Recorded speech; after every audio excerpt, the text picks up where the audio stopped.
In a world that's rushing, we slow it down, finding light where shadows surround. Heart to heart, where the truth is told. We rise together, stories unfold. The gold is within.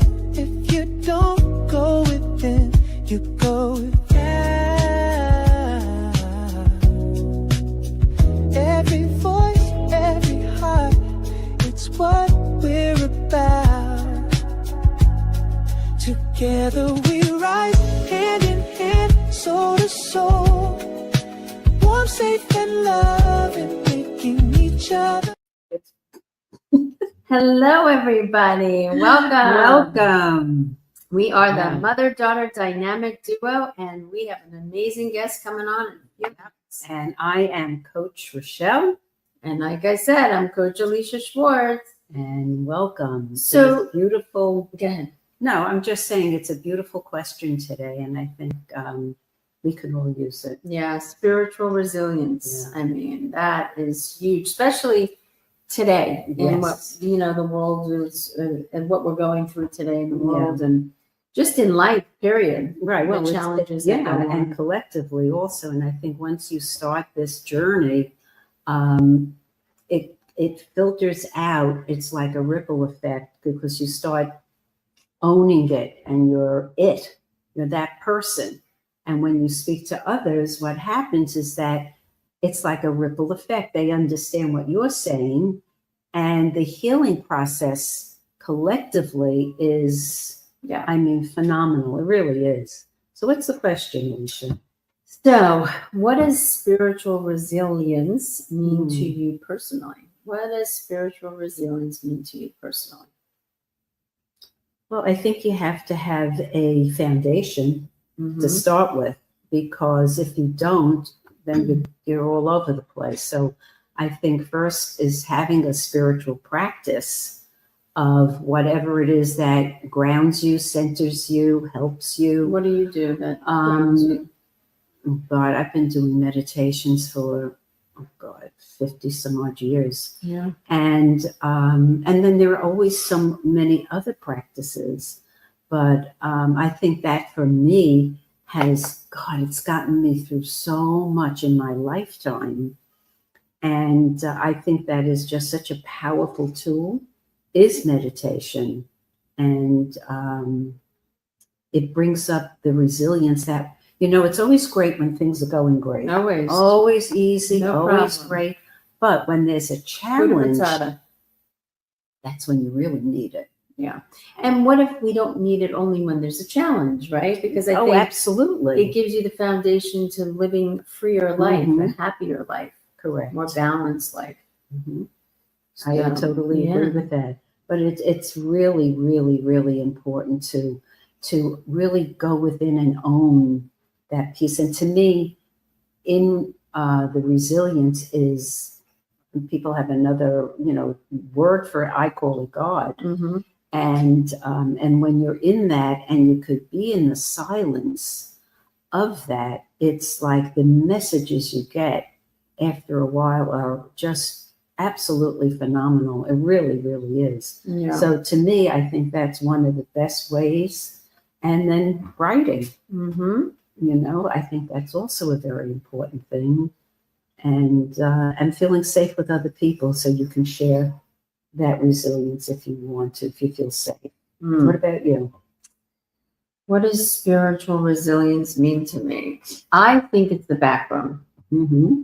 I think it's the backbone of life, because when you're just moving through life in general, there's so much noise and things out there in the outer world that if you don't have that spiritual backbone, resilience,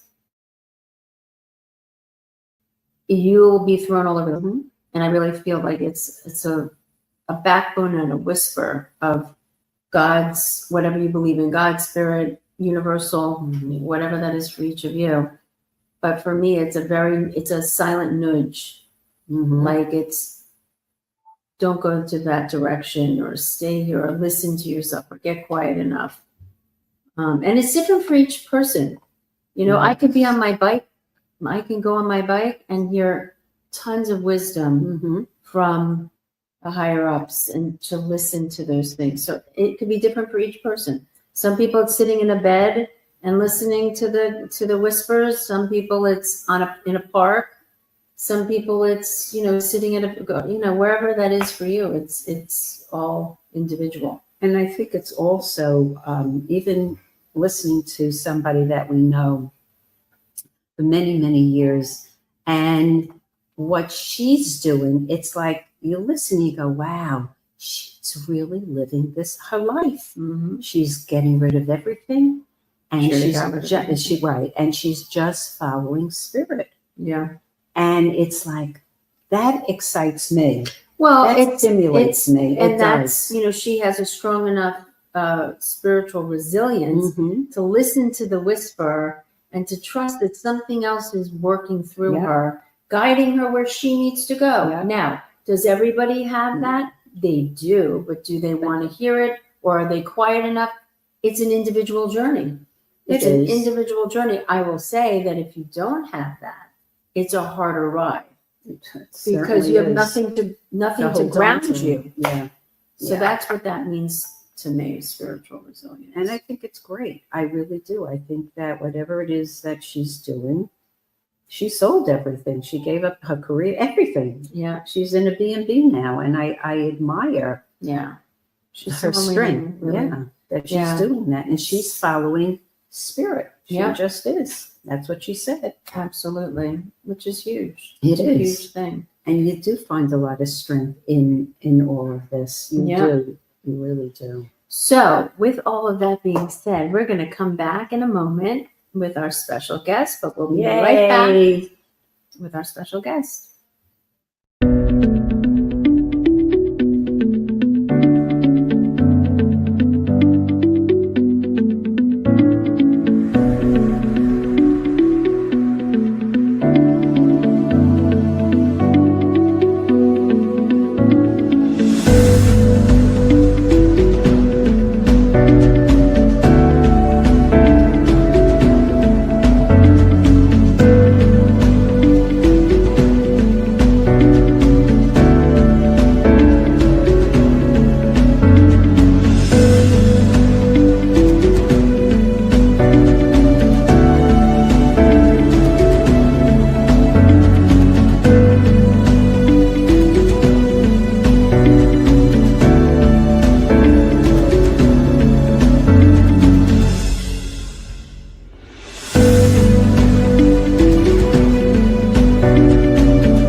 Hello, welcome. we are back. Yay! And we have a fabulous, fabulous guest today. And she's going to tell us a little bit about herself. And then we have some questions. And this is my new friend. Yes, She really is. yes. And welcome, welcome, Mindy Jackson. Welcome. Welcome. Thank you so much for having me. I love you guys so much. I mean, excuse me, goddesses. Yes. I am so grateful to be here. Yeah, I am a psychotherapist, licensed professional counselor in the state of Georgia, and a Reiki master, among some other certified names of energy healing modalities, and a spiritual coach. And there's a lot more to me, but we can really just start there. I don't like to put a whole lot of labels on myself because I have a lot of them, and I don't want to, to let my ego decide that those labels are more important than the wisdom that comes through me. Yeah, that's beautiful. That's great. I love And it. it's perfect for what we're talking about, really, because like I was talking to my mom before, and the question is a powerful one because it's different for each person, right? It's so different what this means. But what does spiritual resilience mean to you personally, Mindy? What does that mean to you? Well, I was listening as you guys were talking about that before you brought me on. And, I think both of, the things that both of you were saying are very significant. And I think that they are different parts, and like you're saying, everybody has their own little signature. So everybody has their own little parts, but we all still have this one thing in common, which is feeling at home within ourselves. And not just, oh, let me hang my hat, but finding that place within yourself that you feel your own divinity, where you feel your own sense of safety and acceptance and love and unity and compassion for yourself. So spiritual resiliency has a lot of different components. And for me, the coming home to myself, I would say, is the foundation. And then from there, I learned how to have a backbone and learned how to own it, which I call spiritual integrity. In that I know I'm being watched by ancestors, guides, God, creator, source. There's a lot of eyes that I can't see that they can see me, right? And I feel like a strong duty to stick to doing what spirit leads me to do. And I don't always know what's coming. I get glimpses. But when times get hard, and yeah, you don't just use it when times are hard, but that's what it's really for. If you're talking about what is the purpose of it, right?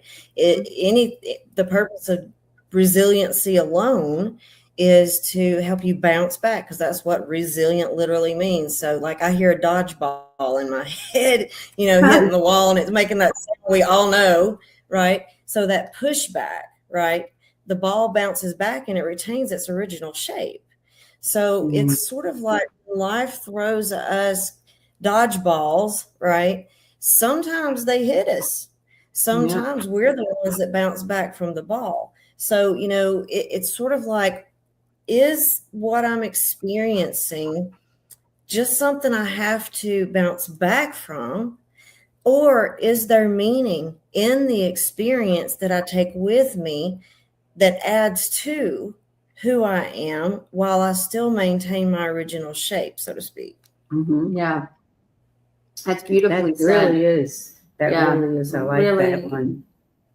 Integrates it all from what we're all talking about. That is really awesome. And so the other question is, where do you find strength and hope during life's most challenging seasons? That's a good question too, because there's a lot of components in that for me as well. And I think back to the wisdom teachings that I was raised with from my elders, people in my family and community, even some teachers. We all have those teachers that are really stand out in our minds, that they gave us positive feedback in such a way that made us want to do better, right? And I think that's sort of that's one of the big key elements to us building that drive and motivation to do better and not just stay stuck and stagnant or go backwards and decompensate, right? So, I think that having those words of wisdom to hold on to, and things that you gain along the way that mean something to you. So I think a big piece of all of this has to do with the way we make meaning. Like, does this mean something more to you than just blank?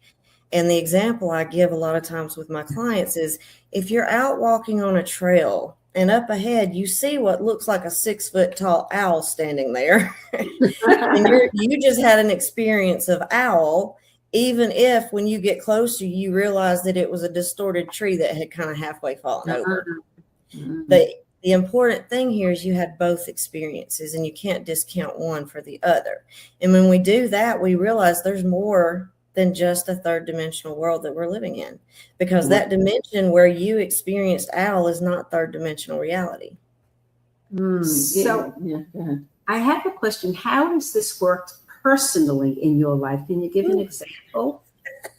Love to hear the story. Yes, I can give one of the most recent big examples. In 2023, I had heart surgery and had a postoperative stroke. And the stroke was in the occipital lobe, which is in the back of the brain. That is your visual cortex. I had central vision loss. So it wasn't like this black hole I was staring at.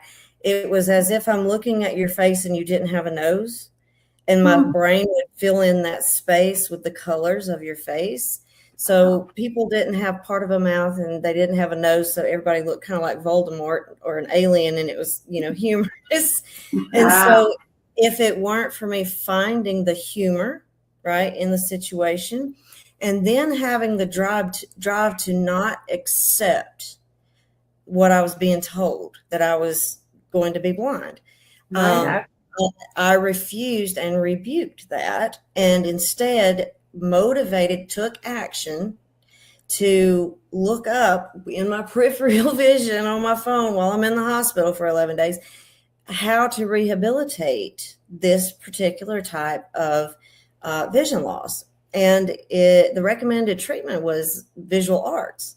So I had friends bring me art supplies left and right, and I was doing watercolors and drawings and all of this. And, not long into it, I'm like, this is interesting. Like, I can actually do really good with this all of a sudden, right? Like, so, I was like, wow, there's a depth. By the time that 11 days was up and I was discharged from the hospital, I had regained enough of my vision that I could see the whole mouth. I still couldn't see noses yet, but I could see all of the mouth. And that gave me hope. So I was like, okay, I've followed my guidance here. And I have hope that if I continue what I'm doing, it will restore more and more and more. And I have faith that that will happen. So when I got home, I had some recovery time still before I went back to work. And there was no way I was going to sit around and be bored. And so I wanted to do more art. I felt really like engaged and motivated. And, I'm reminded of something a professor in grad school said one time about creativity. He said, when you are in the midst of a creative act, you are most closely in alignment with Creator within, right? So I was like, yes, because that's where the healing comes from, right? So I decided I was going to paint the 22 major arcana of the tarot. Wow. And I did. I lived every meaning of every one of those big archetypal cards. And if anybody knows anything about tarot, you know that the major arcana is the hero's journey from beginning to end. It's the same thread under every story, every movie, everything, right? So I lived out that hero's journey in a real time, real life, experiencing not just this third dimensional reality, but the fourth dimension of being able to see more deeply into what I was doing. And I was having this depth to my art that I didn't have before. And then fifth dimensional reality, where that ability to see deeper developed another dimension to my clairvoyance. And I began to have what I called the crystal vision, to see between dimensions. So coming back to answer the question a little more like concisely here is, in the whole process, what I discovered is that damage that is defined by someone else not always mean that something's wrong. Damage can be the doorway that's been opened, right? Yeah. It can be the tornado that comes through and tears down the old whatever so that something else can be built. So it's sort of like I had an opening that happened, and it not only affected my physical vision, it affected my spiritual vision. And it's so beautiful because you're really illustrating so many pieces to this part, but really about how a situation can happen to us. And in your situation, a heart attack and a stroke, correct? It was No, both heart surgery. heart surgery, and Yeah, I then had a cyst on the pericardium, and they went in the opposite side of my body, through the ribs, across my body, like halfway across. Reminded me of a scene out of a certain movie that yeah. freaked me out. But it was extremely painful. It was in like that particular surgery is like in the top 3% most painful surgeries. And I really went into a very primordial state because of the pain was so intense. I was literally trying to survive. Wow. And the stroke was sort of like the thing that said, hey, you need a little extra help, and you have this big initiation that's happening because something that was blocking part of my heart function was needed to be removed. And when it was removed, then I could see through my heart better.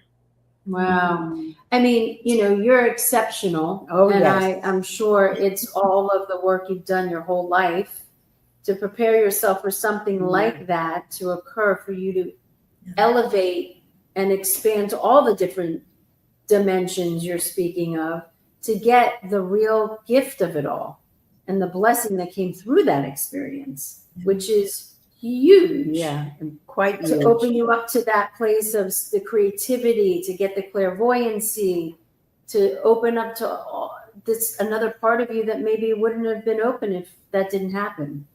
And So- boy, did I not realize where it would take me. Because when I finished the collection, I named it The Return of the Divine Feminine. Wow. Mm. Wow. And that set me on a very interesting path. And I you bet. hear stories like this, and they're all different stories. But when you share it with someone that we just met you, but we feel like we've known you for a long time, in some way, shape, or form, it's fascinating the way in which your consciousness took that information to use it instead of it using you. You didn't let the doctor say, "Oh, you're Right. going to be blind." Right. You're like, "Nope, not happening." And the power of that to shift that is huge for everyone out there Yeah. listening. It is. You have the power to shift whatever you want with your And mind. that is your Yeah. Sorry. No, that's It's okay. true. It is. But That is you're- coming home to yourself. That's what sovereignty really is. If you think about it, when you come home to yourself, you realize that you are way more powerful than you've been taught to believe, and that you are an eternal being, that there's something within you that's within everybody that connects us all. And we are not meant to be weak and dependent and powerless. And yes, medicine, allopathic medicine has its place, but when it doesn't, when a diagnosis, right, does not align with what you feel, what you believe, you still have the power to treat it however you choose. You do not have to do it or accept it. A lot of times I have clients that will come in and they will talk about being on the spectrum, and that's not just autism spectrum. That's one side of it. Then you've got, ADHD and HSP. So I just tell them, strip away all of the labels. And what I see is a multidimensional person who is of a higher frequency than our medical system has the ability to address with the tools that they have now. Now, there are some advancements that are coming out, and there will be more soon. So hopefully we'll get there a little bit more. But science has always been behind human development. And technology always causes a higher, a move towards higher consciousness also. Yeah. So when we take that sovereignty back and say, this is my being, and everything manifests from my beingness through my thoughts and my feelings and then into my body. So if I'm going to the doctor for something physical, like I'm having to do with a knee right now, if I'm going to the doctor for something physical, I need to look at how is that problem in my physical body? What is it reflecting that I'm dealing with in my mental and emotional body? Yeah. And what is it in my energy or my being, right, that maybe has been distorted, either on, self-sabotaging behaviors, genetics, environmental influences. I could go on and on and on. Conditioning, belief systems, family, all of that affects our energy. But when you say, even through that, there's more to me, there's something more pure, right? That is at the center of all of that. And when we start to come home to that, you can no longer handle or tolerate the constraints of the third dimensional reality. So being told this is your diagnosis, this is your fate, it's kind of like my spirit goes, I choose my fate. Right. Correct. Exactly. Yeah. So that's a good segue into like what daily practices, Mindy, help you stay grounded, centered, and resilient. What's that for you? Well, I don't have anything that is that I do every day, and there's a reason for that, because I get bored. I get it's sort of like if we repeat a mantra every day, right at first it's real powerful for us and we can really feel change, but if we keep doing it, we become numb to it, we desensitize to it, and it's like empty words. So I do various things at various times, and I go through phases. So I went through a phase not too long ago where first thing in the morning, as I got my coffee and I sat down, I would silently sit and breathe. And, if any imagery from a dream was there, I would process or whatever. But I would spend time making sure I hit three major things. One, gratitude for my health. Two, and then you can expand on that, right? Gratitude for my wealth, because I do not accept scarcity. I am abundant. And gratitude for love, to be in the energy of love, to be love, to be able to accept love and give love freely. And so as I did that every day, I would see that where your attention goes, your energy flows, right? So I would see more abundance. Had more vitality. I could walk longer time periods. I felt better in my body. And then I had this beautiful teacher in the south of France who channels Mary Magdalene. And she taught me how to say the equivalent of the Lord's Prayer in ancient Aramaic. And when you speak that, you feel it vibrationally in your body. And it's almost as if each word has its own little energetic signature that goes to wherever it's supposed to or needs to or whatever in your body. And you just feel the words. And if you try to focus on trying to interpret it, because I know I had to memorize that in Sunday school or something, right? Number one, it's not the same. The original is different.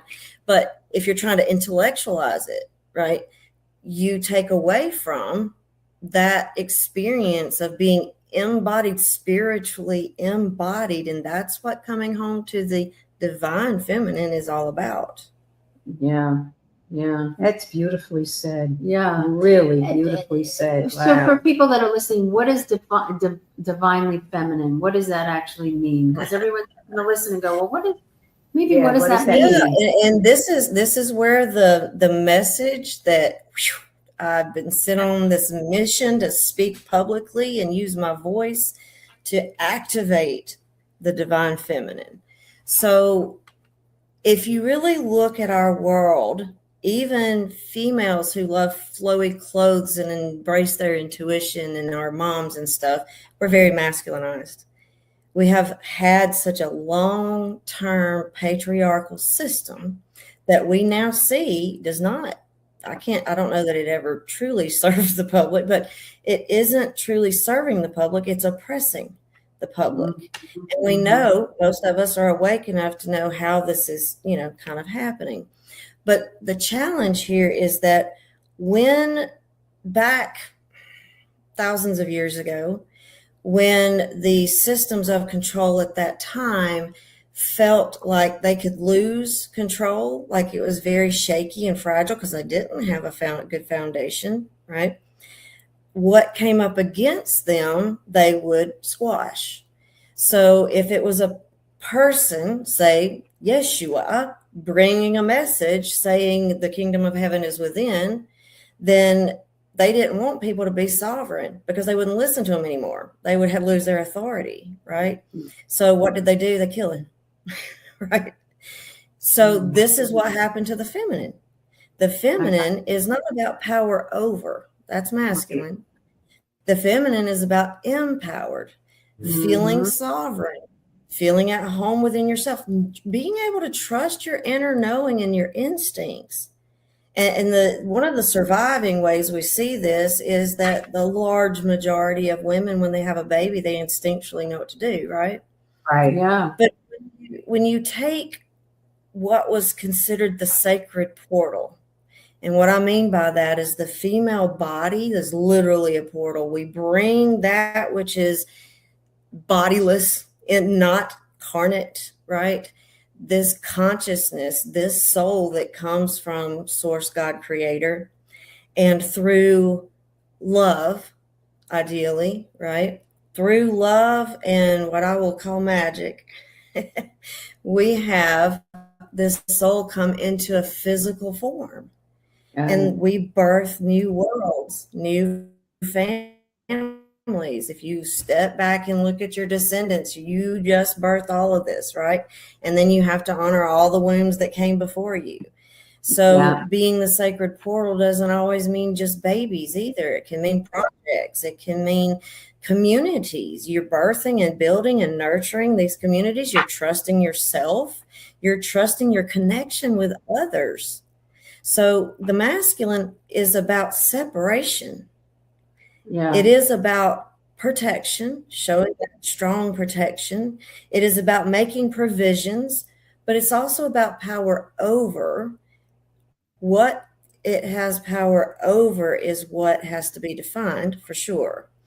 Yeah. So when I say the divine feminine within, what I say is the things that God, our ancestors, killed just for being women. Yeah. The intuitive, instinctive ability to know what plants and herbs to pick to get rid of the thrash for their baby.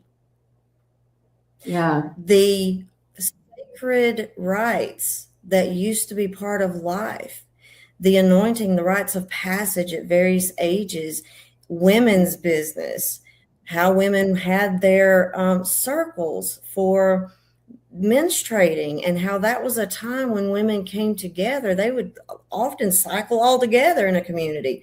They would come together for a time and give their blood to the earth. And if we give it to the earth doesn't require it from our sons in war, right? Yeah. So what you're saying is so powerful, but we have to wrap it up. And I know we'll probably have you on again just for this conversation alone, because it's very deep, fascinating. deeper, It is. and we don't want to miss it. Yeah. But there's much deeper to go, and we definitely will have you on again for this part. Yeah. I would Okay. love it. And I've experienced her work. Yeah. with it. So So it's just phenomenal. it is. Phenomenal. It So really is. we want We're to gonna go to thank commercial. you, and we're going to go to commercial, and we'll be back with a little golden nugget.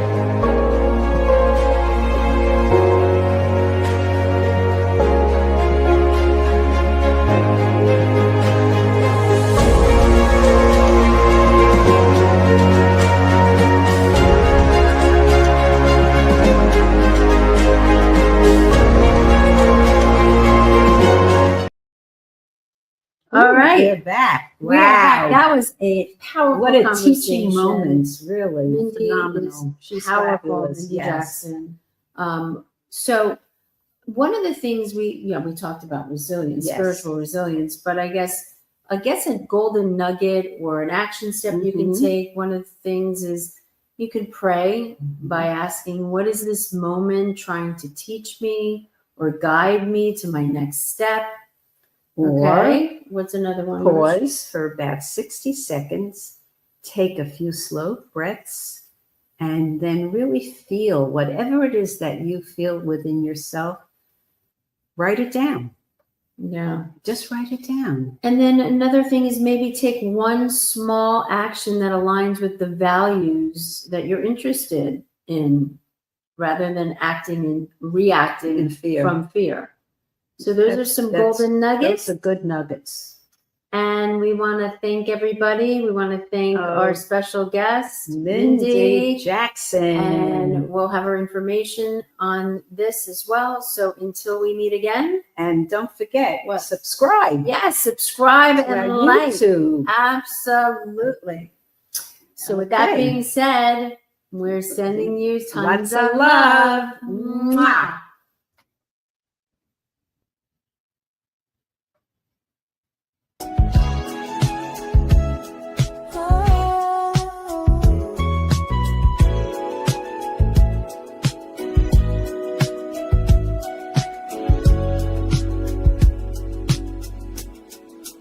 In a world that's rushing, we slow it down, finding light where shadows surround. Heart to heart, where the truth is told.